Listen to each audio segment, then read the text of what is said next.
Crônicas do Amanhecer. Por Feijão, Centro Espírita Allan Kardec de Balneário Gaivota. 18 de agosto de 2019. 21 lições para o século XXI, parte 2. Chegamos à Crônica do Amanhecer número 2000. Hoje faz 5 anos, 5 meses e 21 dias que iniciei um trabalho despretensioso de unir as belas fotos do amanhecer na praia de Balneário Gaivota com a explicação da doutrina espírita sobre os fatos do dia a dia. É um trabalho exaustivo e gratificante.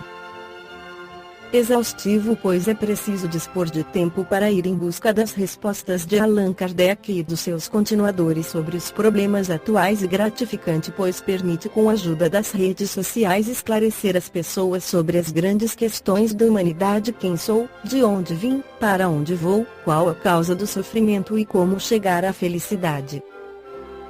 Na crônica anterior disse que ela era uma introdução, então vamos continuar com o livro 21 lições para o século XXI de Yuval Noah Harari, onde na 4ª parte ele afirma: estou ciente de que muita gente poderá se aborrecer por eu equiparar religião com fake news, mas este é exatamente o ponto.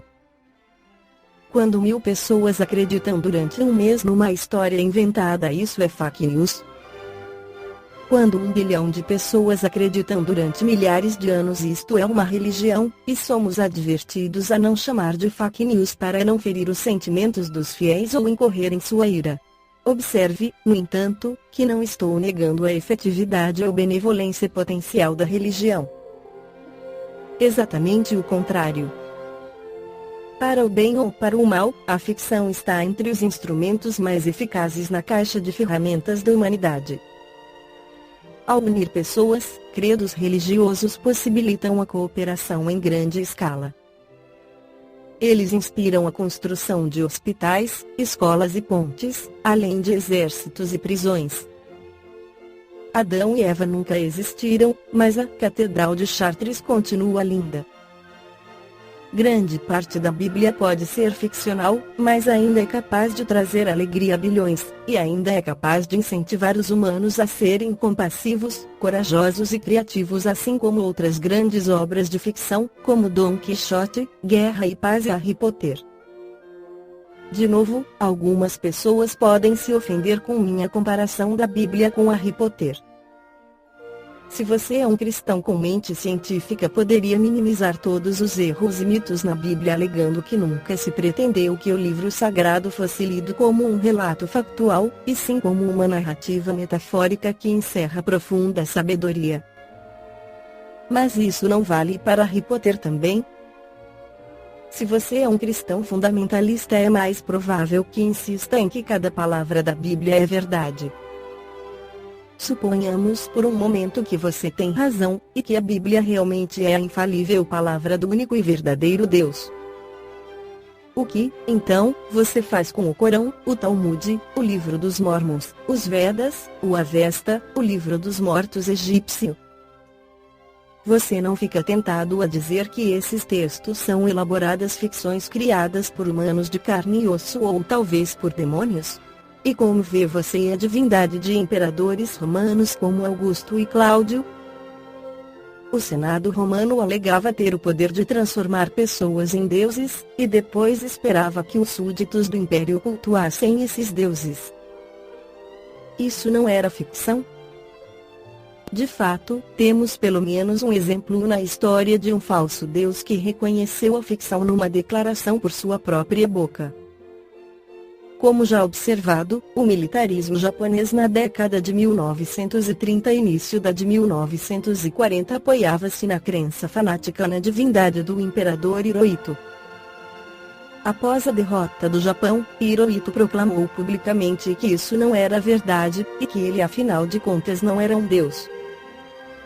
Assim, mesmo se concordarmos que a Bíblia é a verdadeira palavra de Deus, isso ainda nos deixa com bilhões de devotos hindus, muçulmanos, judeus, egípcios, romanos e japoneses que durante milhares de anos depositaram sua confiança em ficções. De novo, isso não quer dizer que essas ficções são necessariamente desprovidas de valor ou danosas. ainda podem ser belas e inspiradoras. Religiões antigas não foram as únicas que usaram ficção para cimentar cooperação. Em tempos mais recentes, cada nação criou sua própria mitologia nacional, enquanto movimentos como o comunismo, o fascismo e o liberalismo modelaram elaborados credos que se autorreforçam. Diz-se que Joseph Goebbels, o maestro da propaganda nazista, e talvez o mais realizado mago da mídia da era moderna, explicou seu método sucintamente declarando que uma mentira dita uma vez continua uma mentira, mas uma mentira dita 1000 vezes torna-se verdade. Em Mein Kampf, Hitler escreveu que a mais brilhante técnica de propaganda não vai ter sucesso a menos que se leve sempre em conta um princípio fundamental. Ela tem de se limitar a alguns pontos e repeti-los sem parar. Será que algum vendedor de fake news atual é capaz de fazer melhor do que isso? Para fazer uma análise do problema das religiões, temos que iniciar com o que escreveu Allan Kardec no livro que é o Espiritismo, onde na página 103 o codificador escreve: o Espiritismo, melhor observado desde que se vulgarizou, veio lançar-lo sobre uma quantidade de questões até aqui insolúveis ou mal compreendidas. Seu verdadeiro caráter é, portanto, o de uma ciência, e não o de uma religião. A prova disso é que ele conta entre seus partidários homens de todas as crenças, que nem por isso renunciaram às suas convicções, católicos fervorosos que não praticam menos os deveres de seu culto, quando não são repudiados pela Igreja, protestantes de todas as seitas, israelitas, muçulmanos, e até budistas e brahmanistas. Repousa então sobre princípios independentes de toda e qualquer questão dogmática. Suas consequências morais estão na linha do cristianismo, pois que este é, de todas as doutrinas, a mais esclarecida e a mais pura, e é por essa razão que, de todas as seitas religiosas do mundo, os cristãos são os mais aptos a compreendê-lo em sua verdadeira essência. Pode-se censurá-lo por isso? Cada um pode, sem dúvida, fazer uma religião de suas opiniões, interpretar à vontade as religiões conhecidas, mas daí até a constituição de uma nova igreja há uma grande distância. Quando Yuval Noah Harari classifica as religiões como fake news, ele esquece que elas foram criadas há séculos e milênios, onde os homens não possuíam o conhecimento científico dos dias de hoje, sendo criadas de acordo com a mentalidade da época. Na pergunta 652 do Livro dos Espíritos, Allan Kardec esclarece que a fonte de adoração se encontra na lei natural. Essa fonte original inspira todos os homens, civilizados e ignorantes, segundo as letras dos homens.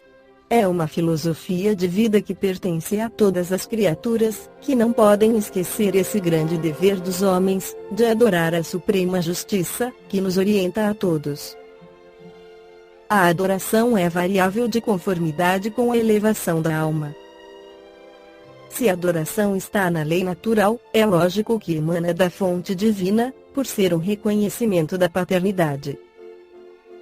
José Herculano Pires, em seu livro Agonia das Religiões, esclarece que a agonia atual das religiões é geralmente considerada como resultante da situação crítica da sociedade em seu acelerado desenvolvimento tecnológico.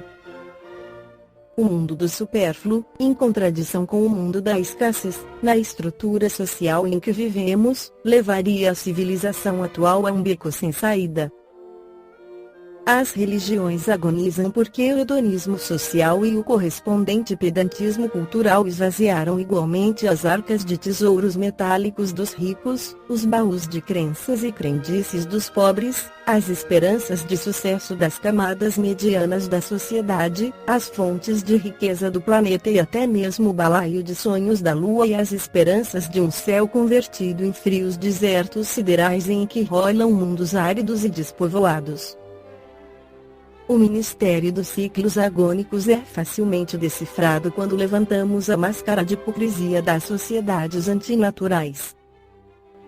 O mesmo se dá no tocante às religiões repressivas, que acabam vencidas pela rebelião dos instintos naturais, agonizando no descrédito ou sendo substituídas por outras. acusa-se o cristianismo de ser o responsável pela universalização da hipocrisia, mas os próprios evangelhos atestam a atitude racional do Cristo em face dos que pretendiam lapidar a mulher adúltera. No caso de Zaqueu, o Cristo aceita a sua hospitalidade quando ele promete devolver aos pobres o fruto impuro dos seus roubos. Madalena arrependida tornou-se a seguidora dedicada e a escolhida para ser a primeira a vê-lo depois da ressurreição. Não há dúvida que os excessos repressivos do cristianismo não foram determinados pelo Cristo mas pelos seus apóstolos judeus, contaminados pela hipocrisia farisaica e de outras seitas judaicas. O apóstolo Paulo, o que melhor compreendeu a posição do Cristo em tantos aspectos, não conseguiu escapar aos prejuízos do judaísmo, de sua formação judaica, quando se referia aos processos de repressão, tornando-os ainda mais agudos na religião nascente. Explica-se a atitude paulina ante os abusos e excessos das religiões pagãs, mitológicas, em que as práticas fálicas, os rituais dionisíacos, toda a herança da velha Suméria, da Mesopotâmia, da libertinagem da Grécia e de Roma contaminavam as ingênuas comunidades cristãs, ameaçando com os seus excessos os princípios espirituais da religião nascente. Paulo, extremamente zeloso, apegava-se aos resíduos da sua formação farisaica, agindo com violência para impedir que os cristãos retornassem às práticas da irresponsabilidade moral. Mas há enorme distância entre as mediadas enérgicas de Paulo, que não usava a máscara da hipocrisia, e as medidas repressivas que mais tarde judaizaram as religiões cristãs. Conclui J. Herculano Pires, não obstante, estamos avançando mais rapidamente do que nunca. E se a nossa vaidade e o nosso egoísmo não nos cegarem por completo, se formos capazes de reconhecer no Espiritismo a doutrina que encerra o esquema do futuro, a plataforma espiritual, política e social do novo mundo que temos de construir no planeta não mais a ferro, fogo e sangue mas a golpes de inteligência, compreensão e fraternidade, então poderemos atingir a maturidade humana. Caso contrário retornaremos à selva, recomeçaremos de novo nosso aprendizado desde o princípio, reiniciaremos o curso desperdiçado das instruções superiores.